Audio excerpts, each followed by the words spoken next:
Bonjour, chers collègues. Aujourd'hui, nous vous présentons comment créer un quiz avec l'outil Kahoot.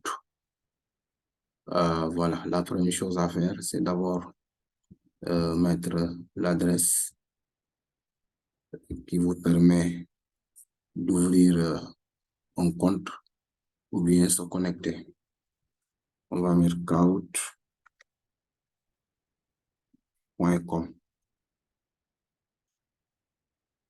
Bon, j'ai mis ça en majuscule, donc il faut mettre en minuscule. Kahoot.com. Ensuite, on fait entrer. Voilà, on attend un peu selon la vitesse de connexion.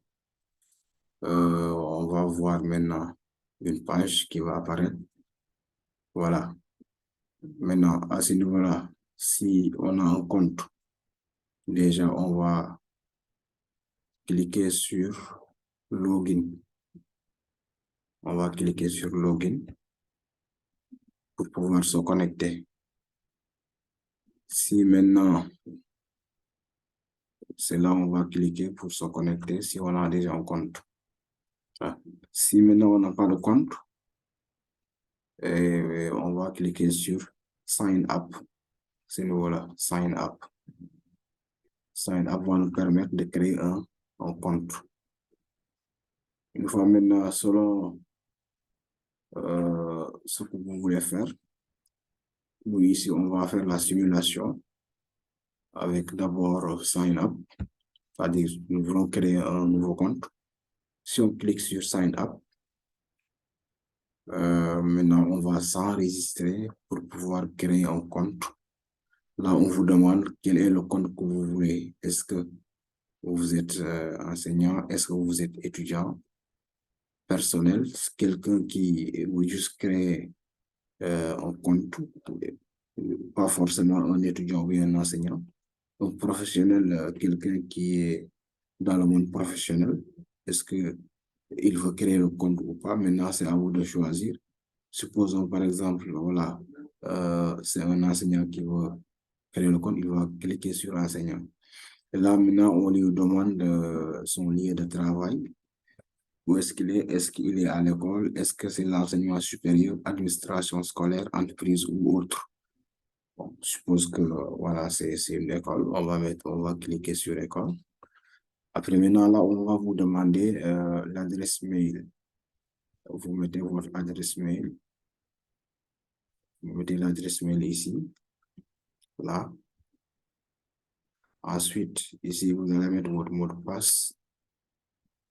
Après, vous cliquez sur inscription. Si vous cliquez maintenant sur inscription, si le compte, vous suivez les étapes, si le compte est créé, après maintenant, vous allez vous connecter. Une fois que la connexion est faite, voilà, vous allez voir votre page, la page qui va vous permettre maintenant de pouvoir créer votre premier compte. Et pour créer votre premier compte, une fois que vous êtes au niveau de la page d'accueil, ce qu'il faut faire, c'est de cliquer sur, vous allez cliquer sur ce bouton-là, ici. Là, on a le pouce en bleu, là. C'est là où vous allez cliquer, ici. Cliquez à ce niveau-là pour pouvoir créer un nouveau compte. Donc, on y va, on va enlever d'abord le commentaire là. On enlève le commentaire. Voilà, maintenant, on va cliquer sur le plus pour créer un nouveau compte. Là, maintenant, on vous dit, est-ce que vous voulez créer un compte, c'est-à-dire un quiz simple, ou bien est-ce que vous voulez créer un cours? En fait, c'est quoi un cours? Un cours, c'est un ensemble de codes, un ensemble de slides. Voilà. Maintenant, comme nous voulons créer un quiz, on va cliquer sur Kahoot. Et si on clique maintenant sur Kahoot, on va attendre un instant que la page se charge. Toujours est-il que cela dépend de la vitesse de votre connexion. Si la connexion est trop fluide, voilà, ça s'affiche rapidement. Si ce n'est pas le cas, maintenant, ça va prendre un peu de temps. Okay. Maintenant, voilà, on vous présente les modèles. Maintenant, il y a une petite précision qu'il faut faire à ce niveau.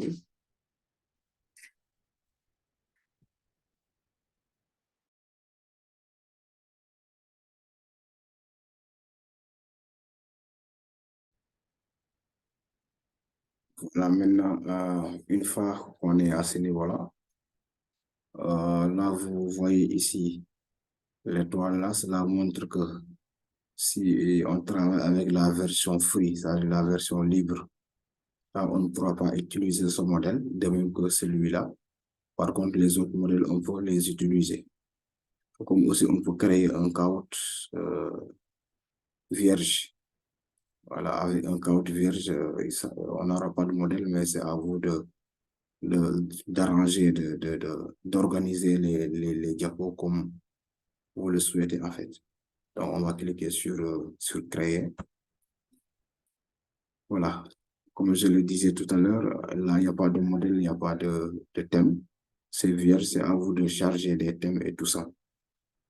La première chose à faire, c'est mettre ici votre question. Comme je l'avais dit, il faut d'abord préparer tout ça au préalable sur un papier. De ça fait, si on vient, on ne tergiverse pas et on fait la chose d'une manière très, très limpide. Voilà, supposons ici qu'on va demander aux élèves la vérification d'une formule. On va, par exemple, dire delta égale. Et là, maintenant, arrivé jusqu'ici, on va donner plusieurs propositions. Alors, là, on va cliquer pour donner la première proposition. Et vous savez que delta, c'est B au carré. Je tape 2 moins 4AC. Voilà, je vais mettre le 2 là au carré, comment en cliquant ici, exposant. Et là, ça sert à quoi? Si je coche ici, cela veut dire que je dis à l'application, c'est la bonne réponse. OK, c'est la bonne réponse. Je coche. C'est en vert, donc cela montre que oui, maintenant l'application sait que c'est ça la bonne réponse. Après, maintenant, je peux donner d'autres réponses. Par exemple, je mets B carré plus 4AC. B carré plus 4AC, je vais mettre le 2 en exposant. Là, je continue, je ne coche pas ici. Voilà, si je veux aussi, je peux mettre 2B moins 4AC. Attention, voilà. Si je veux, je peux encore mettre une autre réponse fausse. Une fois que ça c'est fait, maintenant, je peux ajouter une autre réponse. Ça, vous voyez là, on a la possibilité d'ajouter plusieurs réponses. OK. Maintenant, ajouter plusieurs réponses, cela veut dire que déjà, on en a 4. Par exemple, si on vous propose 5 ou 6 réponses, voilà, c'est ici. Maintenant, attention, l'étoile là veut dire que si on travaille avec la version limitée, on ne pourra pas ajouter plusieurs réponses. Voilà. Maintenant, cette question-là étant terminée, on va ajouter une nouvelle question. Pour ajouter une nouvelle question, on clique ici. Voilà, on nous demande est-ce qu'on va faire un quiz? Est-ce qu'on va faire question comme vrai ou faux? Vous voyez que là, il y a des étoiles, étoiles, étoiles, ce qu'on ne peut pas faire, comme on travaille avec la version free. Voilà. Là, on ne peut pas faire. Maintenant, ce qu'on va faire, comme tout à l'heure, on a choisi un quiz, on va maintenant choisir une question vrai ou faux. Voilà, on clique vrai ou faux. Et là, on va mettre la question ici. On met la question ici. Comme on l'a dit, la question a été déjà préparée au brouillon, donc ça passe vite. On n'a qu'à taper et c'est à l'aide après de voir si c'est vrai ou si c'est faux. Bon, supposons qu'on va mettre valeur absolue. On va mettre valeur absolue. valeur absolue est toujours négative. Une valeur absolue est toujours négative. Maintenant, une fois qu'on a ça, on va préciser c'est vrai ou bien c'est faux. Donc, on va mettre ici vrai. Cela veut dire que l'élève doit cocher vrai pour avoir les points. Si l'élève coche faux, il n'aura pas les points. Voilà. Si vous voulez aussi, vous pouvez ajouter une image qui colle peut-être avec votre question. Pour faire cela, il faut cliquer ici. Voilà. Ce que je voulais aussi préciser, c'est que chaque type de question a un temps imparti. On peut cliquer ici pour modifier le nombre de secondes que l'élève a ou bien l'apprenant a pour pouvoir faire le choix. 5 secondes, 10, 20, 30, 1 minute, ça dépend de celui qui fait le quiz. Voilà, ici, c'est le nombre de points attribués à chaque question. Il y a standard, il y a compte double, il n'y a pas de points. On met le plus souvent pas de points. Par exemple, si on veut juste donner une information, ou bien si on veut encourager les élèves, ou bien si on leur demande de mettre un nom ou truc de ce genre. Maintenant, double, c'est lorsqu'on veut maintenant, au lieu d'avoir une note sur 1000, avoir une note sur 2000, ou bien au lieu d'avoir une note sur 2000, avoir une note sur 4000. Voilà, c'est ça l'utilité du compte double. Ici, si vous voulez mettre une image, là, vous cliquez ici pour ajouter une image. Maintenant, après un quiz, on va ajouter un diapo. Par exemple, si on veut faire passer une information, là, au lieu de donner une question, ou bien au lieu de poser une question, ou bien de demander à l'élève de choisir, là, c'est une information, c'est une annonce qu'on va faire, ou bien quelque chose comme ça. On va choisir ajouter une diapositive. Après, on va cliquer sur classique parce que vous voyez que les autres, là, il y a des étoiles, on ne peut pas y accéder. On clique sur classique. Maintenant, si on clique sur classique, là, on va mettre le titre de la diapositive. Si c'est une image qu'on veut faire découvrir aux apprenants, on va mettre l'image ici. Après, maintenant, on va ajouter du texte.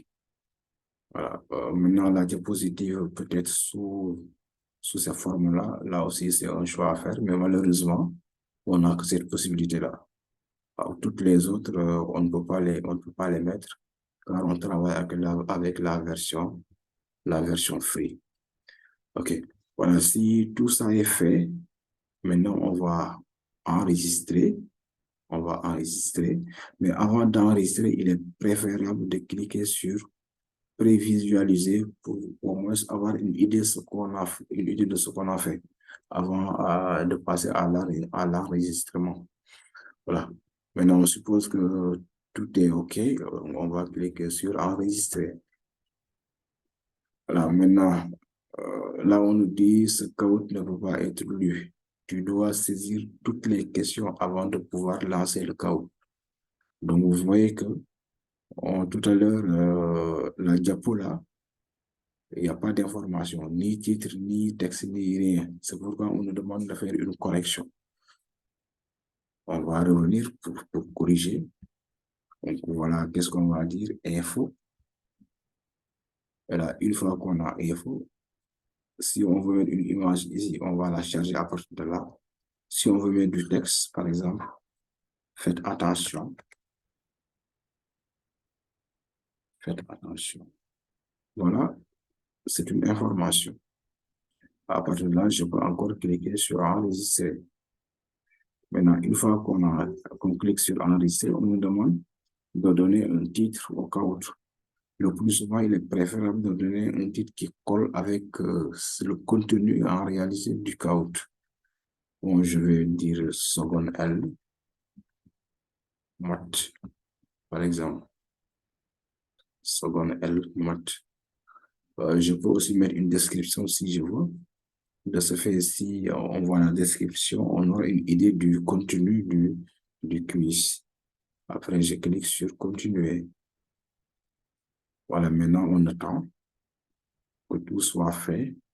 Là, maintenant, il y a plusieurs possibilités. On peut tester, lancer, partager avec d'autres personnes. Comme on préfère aussi, on peut mettre terminé. Comme on peut continuer à modifier. Si par exemple, on se rend compte que, voilà, il y a une question qui a été sautée, il y a une faute de frappe, il y a quelque chose qui n'a pas été bien ordonné, là, on peut cliquer sur continuer à modifier. Si on sent que tout est OK, là, on clique sur terminer. Un instant. Alors, si on clique sur terminer, on vient directement au niveau de la bibliothèque. Cette bibliothèque nous donne tous les quiz qu'on a déjà dans notre compte. Et à partir de là, maintenant, on pourra faire l'analyse de chaque quiz. Pour faire l'analyse, il faut cliquer sur rapport. Si on clique sur rapport, on va encore nous montrer tous les quiz qu'on a déjà dans le compte. Comme je l'ai dit aussi, ça dépend de la fluidité de votre réseau. Voilà les quiz. Là, vous voyez qu'on nous dit ce quiz-là se termine dans 2 jours. Voilà, celui-là se termine dans 14 jours. Celui-là, il est terminé. Voilà. Donc, de préférence, on va analyser un quiz qui est terminé en quelque sorte. Prenons par exemple ce quiz-là. Donc là, vous voyez quoi? Formule de mathématiques L2, 22 octobre, quiz attribué 4. Le 4 là signifie quoi? Signifie le nombre de joueurs. Maintenant, si je veux analyser, alors je fais quoi? Je clique sur les 3 points là, ici. Je clique. Là, on me dit ouvrir le rapport, rejouer ou bien télécharger. Je vais cliquer sur télécharger pour enregistrer le rapport en un fichier Excel. Je clique sur télécharger et là, on me demande est-ce que je veux télécharger dans mon ordinateur ou bien est-ce que je veux l'enregistrer sur Google Drive. Voilà, bon, si j'ai pas assez d'espace, on est dans mon ordi, je clique sur Google Drive. Ou bien même si je veux consulter ça un autre jour, sans pour autant, voilà, sans pour autant, disons, avoir l'ordinateur sur soi. Peut-être on peut le faire avec un téléphone ou bien avec un autre appareil. Là, je peux choisir d'enregistrer sur Google Drive. Voilà. Bon, en guise d'exemple, on va cliquer sur télécharger. Alors, le rapport est généré. Vous voyez ici maintenant que le rapport est téléchargé et va apparaître sous forme d'un fichier Excel. Voilà. On va y revenir. Maintenant, avant ça, on peut cliquer sur les 3 points et ouvrir le rapport pour avoir une idée, en fait, des différentes réponses. Voilà le rapport. On nous a dit détail du chaos. Là, on nous donne le nombre de joueurs, le nombre de questions. En bas, là, tout à fait à droite, on nous dit le chaos est terminé. Ça, c'est la date du début, la date de fin. Qui est-ce qui a attribué le quiz?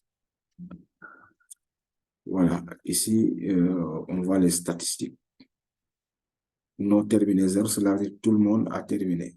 Tous les joueurs ont eu à répondre à toutes les questions. Et de requise, probablement il y a des questions difficiles ou bien moins difficiles. C'est pourquoi là, on nous dit aide requise.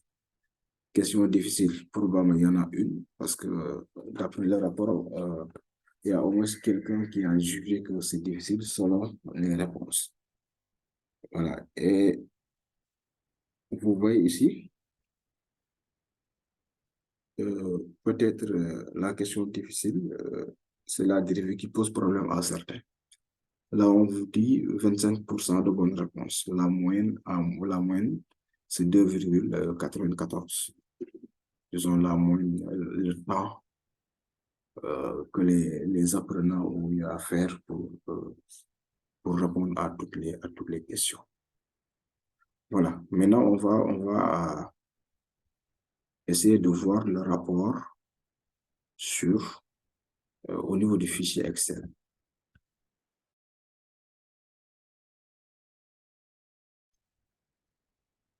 Voilà, maintenant, comme on avait téléchargé le fichier Excel, on va dans téléchargement ou bien l'endroit là où on avait enregistré le fichier.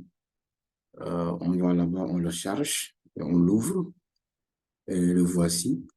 Donc, vous voyez que là, on a le titre du quiz, on a les dates, on a aussi, disons, celui qui a conçu le caout, combien de joueurs ont joué, si toutes les questions ont été jouées aussi. Voilà, tout à l'heure, au niveau des statistiques, on avait vu qu'il y avait 0 qui n'a pas, disons, tout le monde a répondu à toutes les questions. C'est pour cette raison qu'on voit ici 6 of 6. Là, on vous donne le détail des points. Donc, pour aller un peu vite, on vient directement ici, on vous donne le score final. Donc, vous voyez là, vous avez les apprenants, parce que chaque apprenant, disons, avait donné un pseudo, voilà, ou bien un nom. Là, on voit les points pour chacun, les réponses correctes, voilà, et les réponses incorrectes. Si on clique ici, on a une aperçu global des questions. Quelle question a donné combien de points? Ça, en fait, c'est le slide. Et disons, slide, c'est quoi? C'est peut-être une information qu'on voulait faire passer. Le quiz 2, si on l'exploite, on voit ici les apprenants et chacun a donné une réponse qui est juste. Donc, voilà les stats. Pour chaque réponse, pour chaque question, on a les réponses par candidat, par apprenant.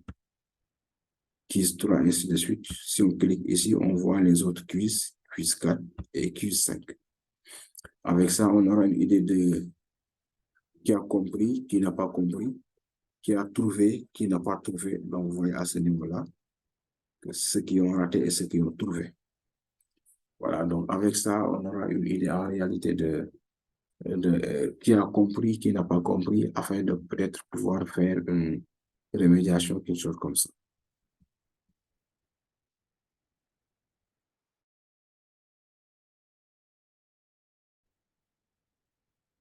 Maintenant, on revient un peu sur le quiz qu'on avait créé tout à l'heure.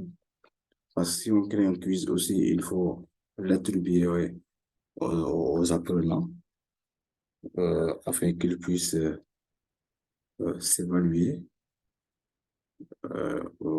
Comment le faire? Vous venez dans Bibliothèque, on clique sur Bibliothèque. Si on clique sur Bibliothèque, là, on voit tous les quiz. Après, maintenant, comme on veut l'attribuer, on va cliquer sur Attribuer. On attend un instant. Voilà, on nous demande Create and Assign Code. Là, on a la date et on a le temps. Alors, la date, c'est laquelle? C'est la date de fin et le temps de fin aussi. C'est la date à laquelle le code va être arrêté. Maintenant, là, on nous dit, si on active oui, cela veut dire qu'il y aura la gestion du temps. Ici, c'est quoi? C'est l'ordre aléatoire qu'il faut activer, oui ou non. Ici, pour pouvoir, cela dit que est-ce que l'apprenant aura le droit de donner son nom ou bien on va lui attribuer un nom aléatoire, un nom quelconque. C'est ça qu'il veut dire à ce niveau-là. Maintenant, si tous les paramètres là sont OK, on peut changer, par exemple, mettre le 9 novembre. Au lieu de mettre 12 PM, on peut mettre, pourquoi pas, 5 heures PM. Après, maintenant, on clique sur Create, c'est-à-dire créer. On attend un instant que ça se génère. Ça se génère. Tout ça, ça dépend de la fluidité du réseau. Voilà. Après, si le lien est généré, voilà, il se présente comme ça. Pour pouvoir donner le quiz aux apprenants, c'est là juste qu'il faut, c'est ça qu'il faut copier. C'est ça qu'il faut copier, ça. Comment faire la copie? Il suffit de cliquer ici. On clique là. Copier l'URL. On va voir. Donc, vous voyez, il nous dit que l'URL est copiée. Maintenant, c'est l'URL là qu'on va donner aux élèves, soit par WhatsApp, soit par mail, ou bien par un autre moyen, un autre canal de communication. On peut aussi copier le code, parce qu'on va le voir tout à l'heure. Certains peuvent se connecter avec les liens, comme d'autres vont se connecter avec le code. Voilà. Une fois que ça c'est fait aussi, là, on va faire la distribution, comme je l'ai dit, soit par WhatsApp, par mail ou quelque chose comme ça. Maintenant, ça sert à quoi? On peut modifier la date limite. Comme on a dit que ça, on termine le count le 28 octobre, on peut bel et bien changer, voilà. Le 9 octobre, on peut bel et bien changer et mettre le 10, le 11 ou bien le 12. Comme aussi, on peut arrêter automatiquement le count. Si on juge que, voilà, malgré on avait dit dans une semaine et qu'on juge que ça suffit, on peut l'arrêter à tout instant. Ici, c'est pour jouer et vérifier à quoi ressemble notre quiz. Voilà. Maintenant, une fois que ça c'est fait, le travail est terminé, nous venons de créer notre count. Voilà. Pour essayer de vérifier à nouveau est-ce que le count marche, vous avez la possibilité de faire à ce niveau-là, ou bien le lien qui a été copié, vous pouvez le coller ici au niveau du navigateur pour faire une vérification. Vous allez aller par exemple, là le code va s'ouvrir.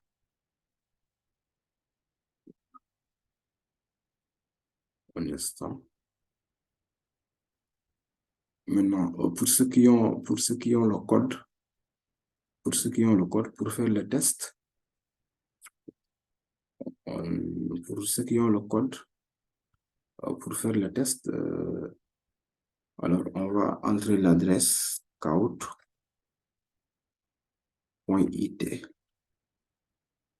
Caout.it.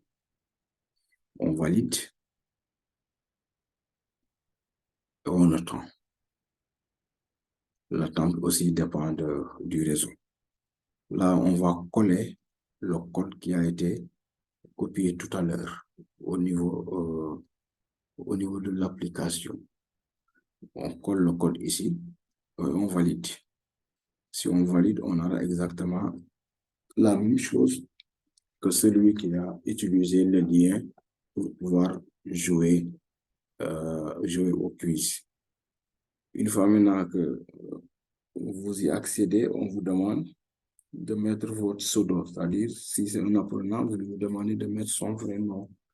Je mets par exemple Cheikh Diallo et je clique sur OK, c'est parti. Là maintenant, l'apprenant Cheikh Diallo va jouer au caout. Voilà, ça c'était le titre. On nous donne un temps. Et voilà la première question. On nous demande delta égal.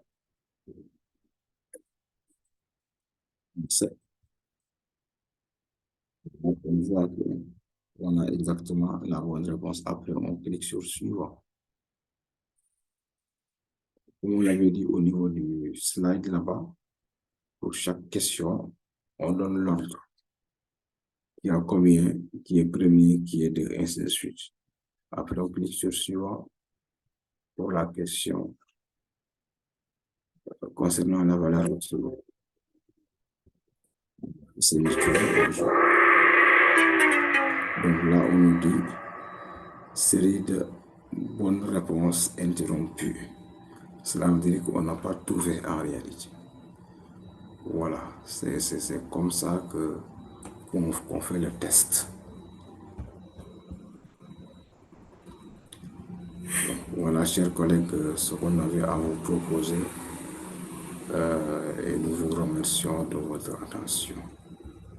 Merci.